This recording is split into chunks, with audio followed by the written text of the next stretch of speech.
Hi guys, it's Kristjan, one of the co-founders at Base Property Specialists here, and we're back with this week's 3 hot picks for buy-to-let investments on Zoopla that are new this week. So in our first category, up to 500,000, this one-bed flat in Canning Town instantly caught my eye. Nice looking new build development, offers over 295. If we scroll through, modern kitchen, open plan living room, nice big windows, big utility room with washing machine, huge bedroom.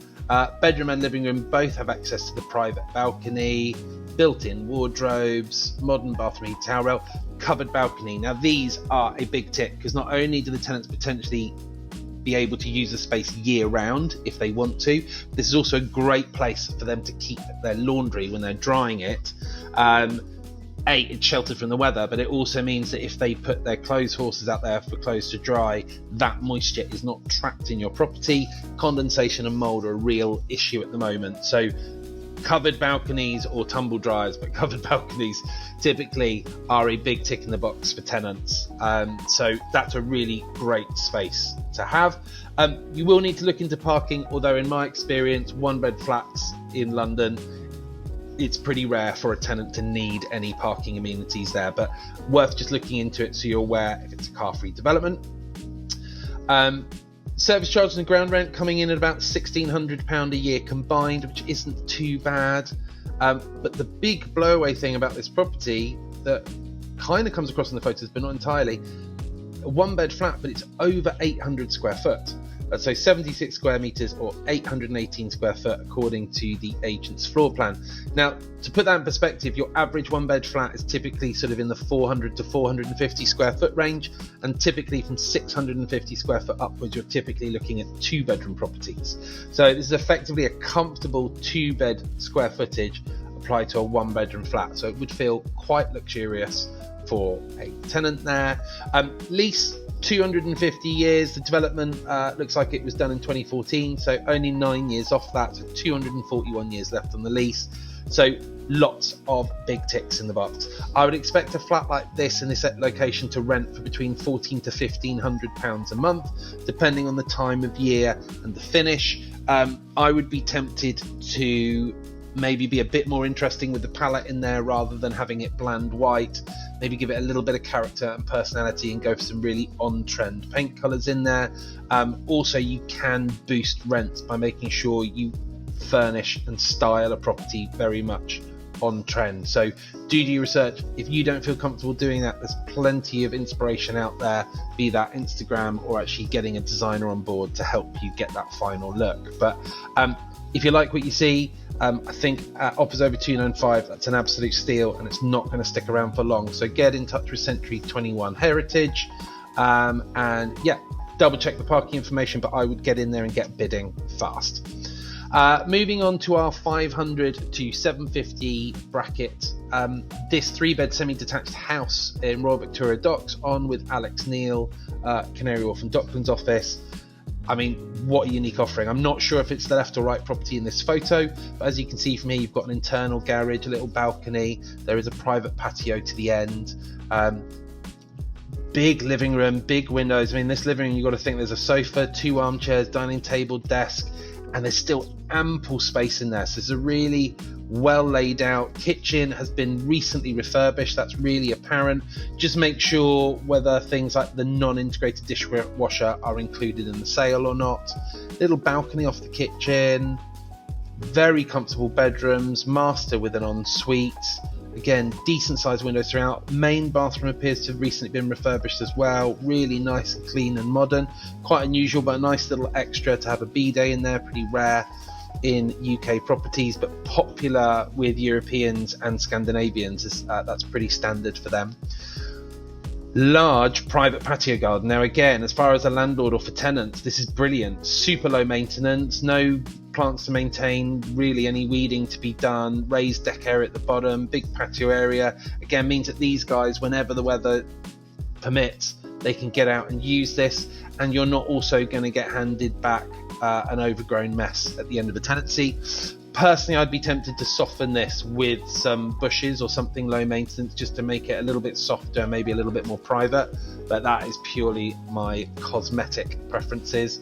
You're right on Royal Victoria Dock, so you've got the footbridge over to the Excel Centre. Over to the left-hand side, you've got the cable car, which will run people over to the O2 Centre and sort of the cultural area that they've built up around there for artistic businesses, lots of bars, restaurants, obviously, and then you've got the O2, which is just kind of an adult fun palace, really.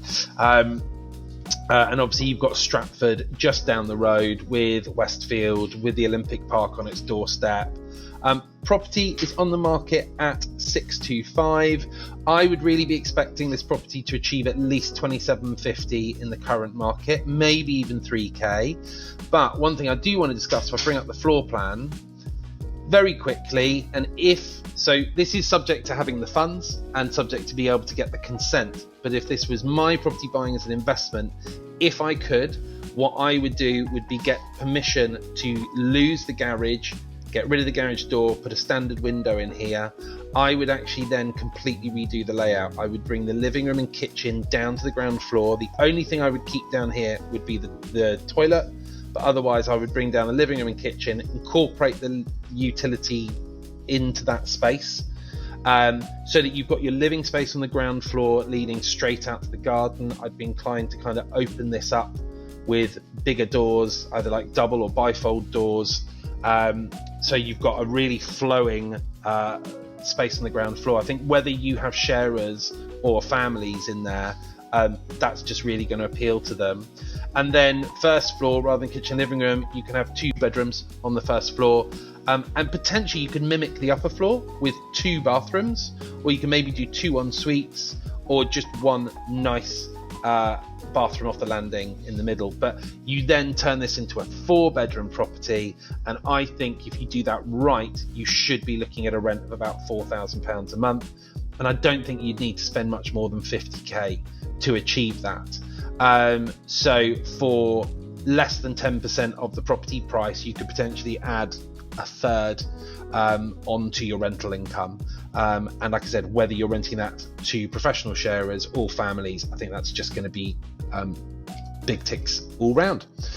So last but not least, in the 750 to £1 million bracket, we've got this amazing 5-bed period property in E10 in Leyton with the Stowe Brothers Walthamstow office. If we quickly zip through here, so you've got 2 reception rooms, big bay windows, a huge kitchen diner as well, which leads out through double French doors to the private garden with a patio. Lots of nice period features like the tiles in the hallway, period doorway, the cornicing around the edges of the rooms. Second reception is currently used as a sort of hobby storage room. That could be knocked through to make a double reception and improve the living space. You could, subject to licensing and planning, maybe even make this a 6th bedroom. Although I don't know how much demand for that would be. You just have to look at whether the HMO would justify that. Kitchen looks to have been recently replaced. You've got nice touches like a wine fridge in there and a range cooker.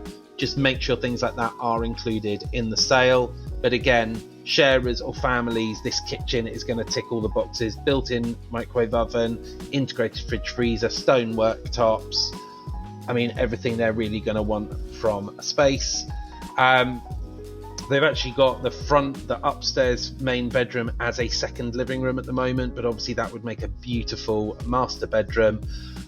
Bathroom has been recently refurbished, beautiful corner bath, always nice to have bedroom windows in. Top floor, they've gone up into the loft. You've got a huge sprawling bedroom on the top floor with lots of light coming through the Velux windows, and this lovely shower room on the top floor landing. So we scroll down here, offers over 875, freehold, so no lease to worry about, no ground rent, no service charges. You're just going to have your buildings insurance to pay. Square footage, just over 1,600 square foot, so decent size. Bathrooms on the first and second floor, both are off the landing. Now this is great because it means if you do rent it to sharers, everyone has access, but also as a family. Having kids, etc., it's really good that those are easily accessible, and you've got a little guest loo on the ground floor. So like the previous two ones, I think primarily you're looking at just a fresh lick of paint inside and maybe some furniture. But looking at that property, I would expect you to be looking at about £4,000 a month in rent. So it stacks up all quite nicely. So if you like what you see, don't delay, get on the phone to the Stowe Brothers in E17. I don't think this property is going to hang around too long, and you've got 3 absolute belters to look at there. So hopefully that's of interest, and we'll be back next week with some more properties for you guys to check out. Thanks.